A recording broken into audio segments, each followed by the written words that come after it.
பின்னர் பாகவதம் வருகிறது. பாகவதத்திலே ஒரு தருணம் வருகிறது. இந்திரனுக்கு ஒரு பசுவை பலி கொடுப்பதை தடுக்கிறார். இவர் யாதவர்கள் பசுவை இந்திரனுக்கு பலி கொடுக்க தடுக்கிறார்.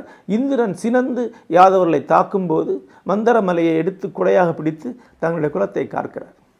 இது ஒரு கதை. ஆனால் இதனுடைய வரலாற்று உண்மை என்ன என்று பார்த்தால், இந்திர வழிபாட்டை நிறுத்தல் செய்து மந்தரமலையை தெய்வம் மலை வழிபாட்டை உருவாக்குகிறார். காலப்போக்கில் இந்திரன் வழிபாடு இந்தியாவிலிருந்தே இல்லாமல் ஆகிறது. இந்திரன் ஒரு துணை தெய்வம் மாறிவிட்டான். அவருடைய காலம் வரைக்கும் இந்தியாவுடைய முதன்மை தெய்வமாக இருந்தவர் இந்திரன் தான். வேதங்களின் முதன்மை தெய்வம் இந்திரன் தான்.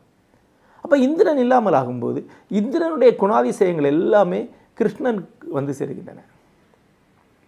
நீங்கள் ஏற்கனவே கேட்ட இந்த பெருங்காதலன் என்கிற சித்திரமே இந்திரனுடையது தான். இந்திரனுக்கு அந்த குணம் உண்டு. அப்போ மகாபாரதம் காலம் முதல் இந்திரன் வீரியத்துடைய அடையாளமாக, அதனாலே தான் பெருங்காதலனாக சித்தரிக்கப்படுகிறான்.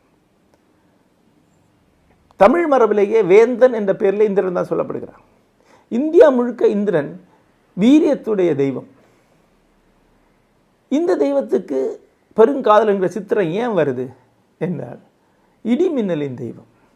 இடி மின்னல் தான் வீரியம். மழையுடைய தெய்வம், முகில்களின் தெய்வம். அது பெய்தாதான் விளைச்சல். அதனுடைய குறியீடு தான் வீரியமாக, காம வீரியமாக மாற்றிக்கொள்கிறார்கள். அதன் பிறகு அதன் மேல் நிறைய கதைகள் புனையப்படுகின்றன. இதெல்லாம் கிருஷ்ணன் மேலே ஏற்றப்படுகின்றன.